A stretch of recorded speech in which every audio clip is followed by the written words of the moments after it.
Good morning. Welcome back to Mama B Made It. I'm Martha. Today we will be addressing a bunch of produce that I have that needs to be taken care of and made into things so that way it doesn't go bad. I have some butternut squashes. Sorry, I'm looking at what I have. Some butternut squashes and some pumpkins. I'm going to be roasting both of those. I'm going to be doing the honey nut squash for honey nut squash soup. The pumpkin, I'm not really sure yet. I think I'm going to go ahead and can those. We're getting close to Thanksgiving, so we'll be using some for pies, but I checked and they're starting to get a little soft, so it's time to go ahead and roast those down as well. I have some potatoes that I'm going to turn into some various things, and we're going to roast those in the oven till they're mostly cooked and then throw them in the freezer for quick, easy potato meals like hash browns and potato wedges and things like that. And then I have some celery, onions, and carrots. I'm going to chop those and put those into quart-sized bags for quick and easy soups. And I think that is it. We'll see if we come across anything else as our day goes on. Thank you so much for joining me, and let's turn the camera around and see what we have. Here is our beautiful produce. Like I said, we have the honey nut squashes. They're like a butternut. They're just smaller and a little bit darker usually, but these were right at the end before we got frost, so they're a little bit lighter than honey nut squash usually is. Then we have two of the cheese pumpkins, and I love those. Those are a gorgeous pumpkin for pies, nice and dark and pretty. Whole bunch of carrots, whole bunch of celery, an entire basket of onion or a bowl of onions, and like 10 pounds plus 5 potatoes to process up. So let's get started. I think we're going to start with the honey nut squashes. Alrighty, I've got the butternut squashes already, and I'm going to put them in my multi-cooker to roast. It's I guess there's one similar to this made by Instapot. It has like multiple functions where I can roast, I can saute, I can brown, I can slow cook, I can warm. What else can it do? Oh, and it also has a rice cooker option on it. And so I'm going to put those into the multi-cooker and roast them down. I'm just going to cut them in half.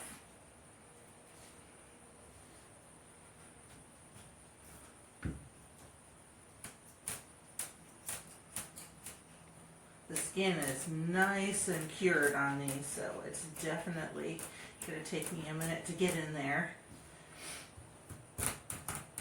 Oh, not quite even, but that's okay too. Now I'm just gonna, oops, not quite all the way through.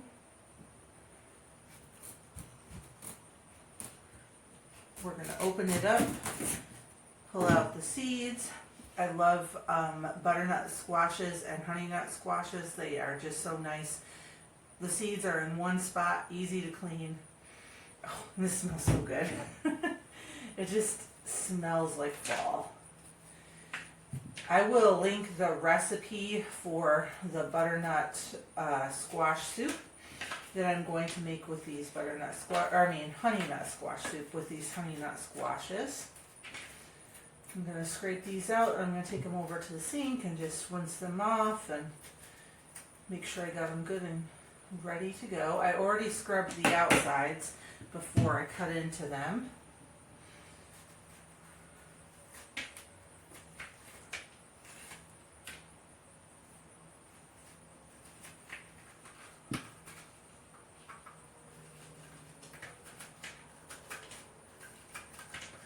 So much quicker than doing a pumpkin. Okay, get these other ones ready.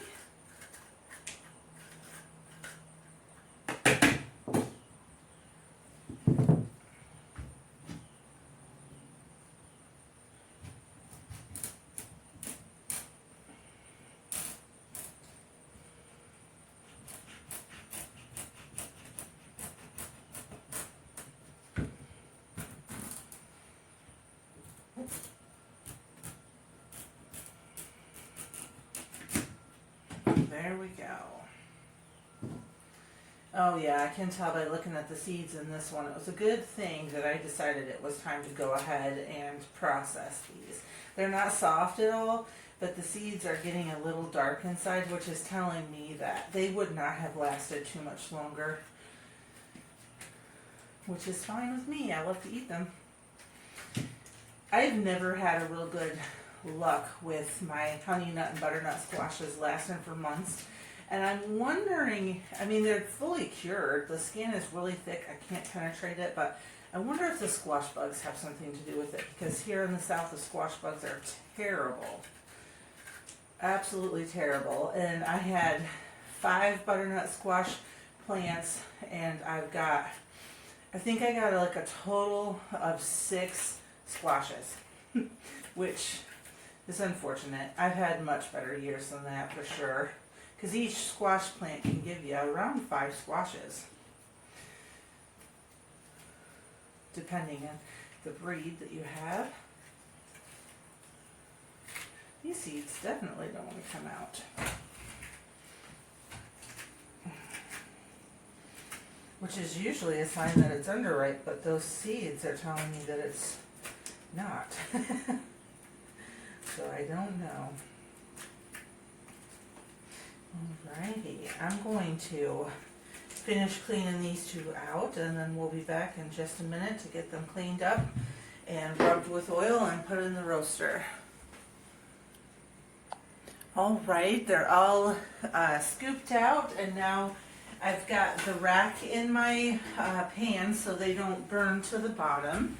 And I'm just going to put some oil on them, just a little bit all over.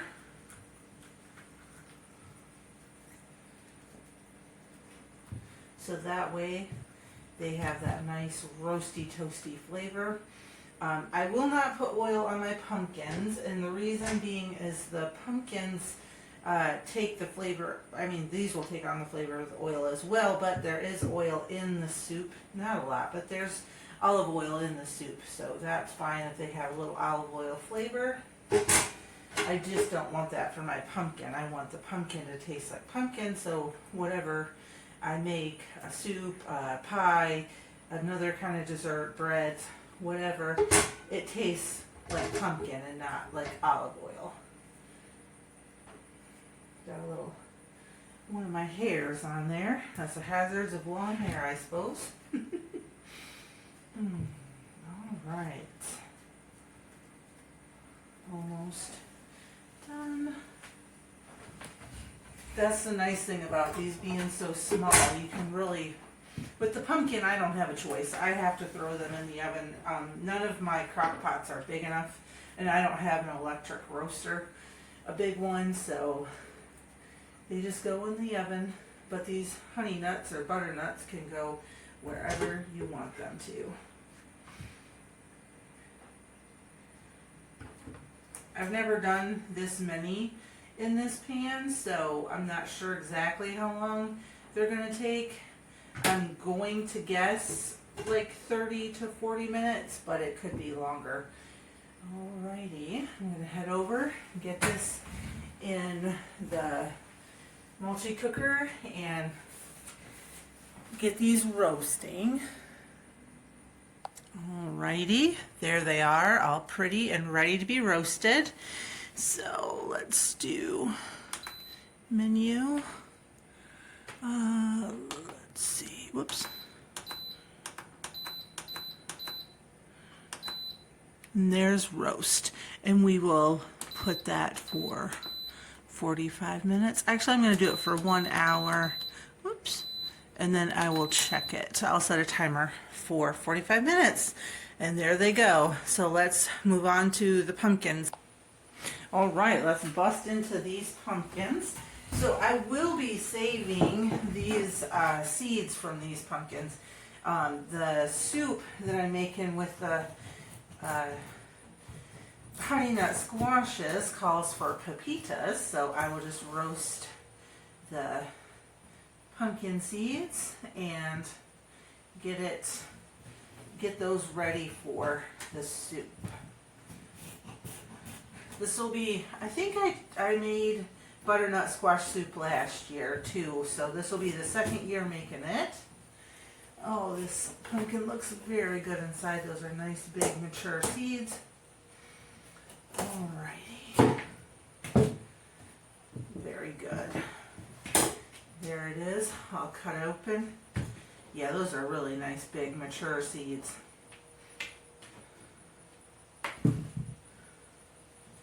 Scoop them out. Now these squattier pumpkins can be a little bit trickier to get all the seeds out, but they don't usually have as much of strings and stuff. This one actually does have a lot for the Long Island cheese pumpkins. My favorite pumpkin that I grew this year was the Jardel, I don't know how you say it. I'll put it in the comments, in the description, a link to the seeds. Those are my favorite. I'll also link the video where I compared the two different kinds of pumpkins. Definitely a meaty, beautiful, rich, sweet pumpkin. I'm going to be growing those for sure next year. These are definitely my close second. And they're so prolific. Both of them put on, I had 2 plants of each.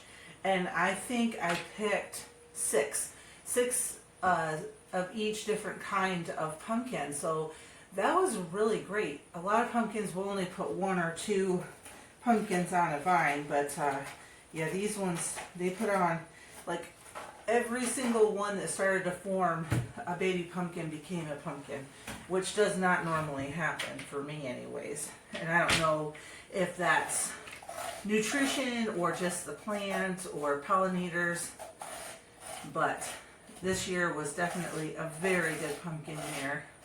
I have a lot of squash that I didn't even end up processing. I just put it out to compost in different areas that I want to grow squash in next year because they looked beautiful on my porch. And now that Halloween is over, I've taken them off the porch and just threw them into the garden spaces that I want them to grow in. And next year we'll have some different kinds of squash growing there. And yes, I know some people are going to say, well, they've crossed and they won't be the same, but I have saved seeds from my squashes, and I only had one time where I got something that I didn't want. I planted what was supposed to be sugar pumpkins, and instead I got the little tiny pumpkins that you really can't do much with. I suppose you could like use them like you would an acorn squash and like stuff them, but I just decorated with them and then didn't save the seeds from those. Alrighty. Now I'm going to scrape the insides out of the second pumpkin and then we'll get these in the oven to roast. We're moving right along.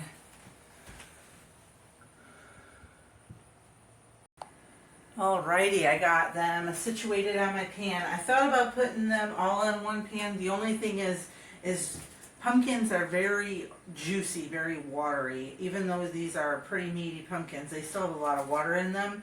And so I don't want it to overflow and make a mess in my oven. So I have them on rimmed baking sheets. My pans are a little old, so I put tinfoil over them. And let's get them in the oven, 350. And being that these are 2 pretty good sized pumpkins, I'm going to say probably 2 to 3 hours, but it might be an hour. I might crank it up just to expedite it. So we'll be back with the next thing, which I think we're going to do the carrots and onions and celery. Alrighty, I've got my chopper set up. I have my slicing blade in there, so instead of chunks, it'll give me slices. So I'm just going to peel this carrot real fast and then we'll slice it up. I will link my slicer, I will link my multi-cooker and any other of my things that I used in my video today in the description box. This chopper, I absolutely love it. Look at the reservoir. I don't know where you can see. Look at the bowl it's just massive. I did what I have, like 15 pounds of peppers, and I did them all, and they all fit in here. It was just a massive pepper harvest, and I'll link that video too so you can see, but it was really great. Now, any of the choppers I've seen, you do have to cut it a little bit. And since I want these to be in slices like you'd put in soup, I'm going to make sure, first of all, that you can see what I'm doing. Put my carrot right in the middle. This is the first time I've used this slicing. Okay, let's check it out. Oh, so cool. Oh, that is cool. Never done the slicer. I've done the chopper. I gotta do that one more time. I love this thing. Okay. Whoops. Let's get it back where.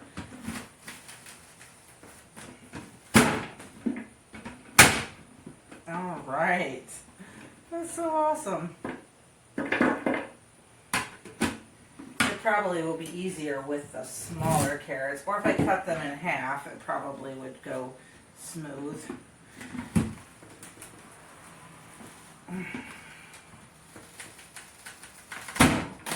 These bigger carrots are definitely trickier to get through on this. Let's try cutting this carrot in half and just see if that's the game changer. Oh yeah, that's the game changer right there. Just cutting them, the biggest ones, in half. That's awesome. That's very exciting. Alrighty, I'm gonna chop up these carrots, get them all ready for the to be mixed in with the onions and celery for some soup starters. I thought we could try the celery in the chopper now and see how it goes through. Probably a lot easier than the carrots. Oh yeah.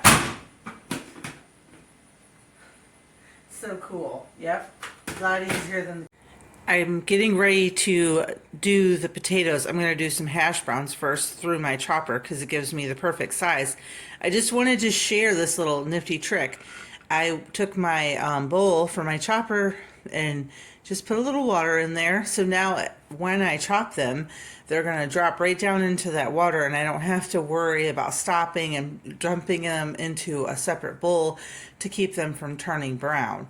So I'm going to go ahead. I'm not going to make you watch me chop. You've seen me chop with this thing 1,000 times.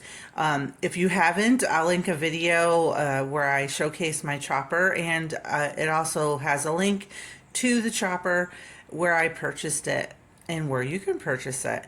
So I'm going to make up those hash browns real quick, and then we'll go to the next step of what I'm going to do with them and how I'm going to keep them.